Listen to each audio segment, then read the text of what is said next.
Hello and welcome to a very quick preview of the Seven Kingdoms and Age of Petty Kings mod for Crusader Kings 2.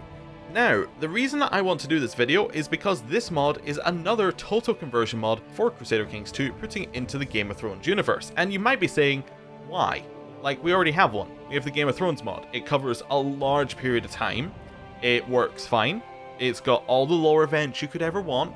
It's got all the different people you could want in it. You can do all the alt history stuff. It's all very cool. Why do you need another mod? What was wrong with the first one? Well, basically, the first one was filled with events, and events are really cool. Events are great when you're playing single player. It allows you a little bit more lore. You can really understand how different things are working. You can kind of get different personalities for the characters.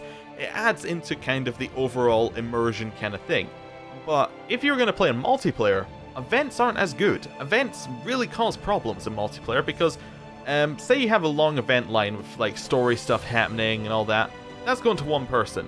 That one person then has to deal with all of that, while everybody else either waits when it's got paused, or if you have the game just continually going, they have to be dealing with those events. The events also then, if everybody is getting events, is slowing down the game.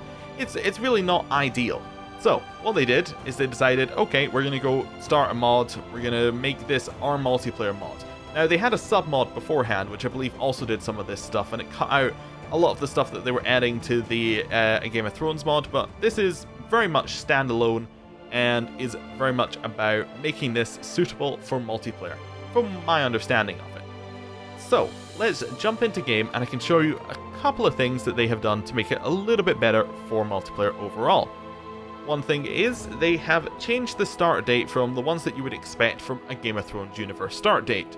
The only one is the Age of Petty Kings. Now, this is back before Aegon the Conqueror kind of came along. It's just, everywhere is fractured, everywhere is completely broken. There is still a Valyrian kind of stronghold area over to the east, but on Westeros itself is all fractured and is basically just fluid borders, everyone's taking each other's lands, you know, it's all kind of up in the air, which is great for multiplayer because it means that everybody has a chance to kind of rise up if they want to. It's kind of really cool for that kind of play. So we're going to pick somebody here, and we are going to jump right in. We're going to pick Robert Royce. We're going to start the game. We do have game rules, but I believe that these are all just default. If I scroll through them, they seem to all just be default kind of stuff. This is a preview of the mod, so not everything is finished, and I'm kind of talking about what the mod wants to be when it is done, what the mod wants to kind of achieve. So, let's start the game. Now, what this mod does have is a ton of provinces. If we have a look over here, we can see a lot of stuff. I think if we switch into Direct Vassals map mode, you can see that everything is split up into a lot of different provinces, all over the place. Ton of different provinces. I think I need to do that to split these up a little bit more. There we go. You can see everything is split up. Every area has a ton of provinces associated with it. There is just a lot of detail in this mod, and that's there for a reason. I think it's so that each area kind of has its own focus. If I switch it back to the other map mode for you there to see how the realm's going to play out. Each area has its own focus, and each area's kind of got a lot going on within the area itself. So I think that works for multiplayer. If you're going for large multiplayer games, you need a lot of space to work. Again, it's kind of the focus of the mod. They're also going for keeping it simple, keeping everything kind of straightforward in terms of events and things. So you're not going to get anything too crazy in terms of events and lore. It's just straightforward playing Crusader Kings 2, which may not be what you're looking for from a Game of Thrones mod, but does work very well if you want to play multiplayer.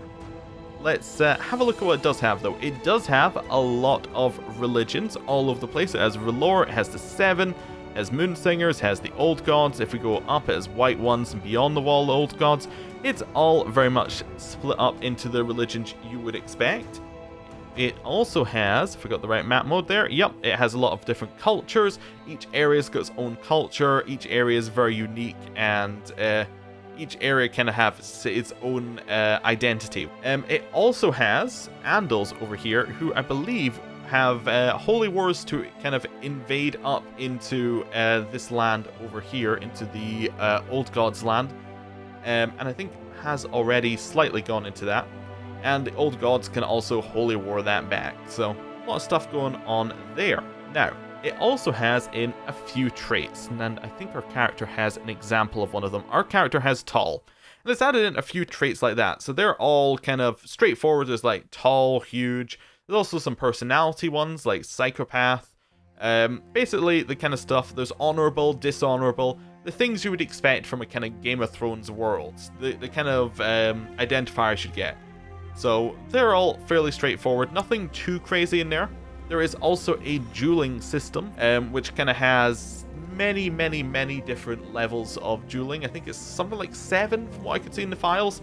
It goes from, I think, novice to legendary. I could be missing out 1 or 2 on the edge on each end there, but basically it's in depth enough. I think it's going to be similar to the kind of sword fighting or whatever it was called. It was like trained fighter system from the other mod. I think it's similar but more in detail in that sort of stuff. Also, they have added in 4 new terrain types, a unique building system, which I can show off right here if I can find a building place.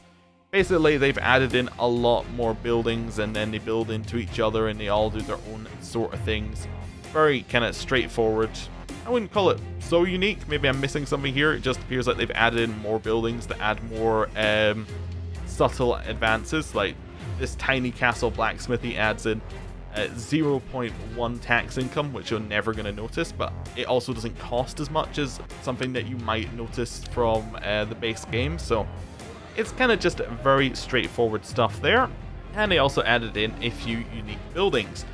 There is one very cool thing which they're going to be adding in more of to the map, which is if we scroll all the way into the wall, you can see they've kind of made their own little wall up here, which is neat, and they're going to be doing that for more buildings. So we'll see exactly how that goes when the mod is finished. The mod comes out on the 20th of May, and you can get it at the Paradox Forum, which should have a link on the screen, as well as ModDB, which should also have a link on the screen right now. And if you are interested in playing multiplayer, I recommend you go and check out their Steam community group, GotMP, which will have details on when their multiplayer games are. I believe they have one on the 21st planned, so if you're interested in trying this mod out in the best environment for this mod, that is your best opportunity. So, thank you for watching, and I will see you next time. Goodbye.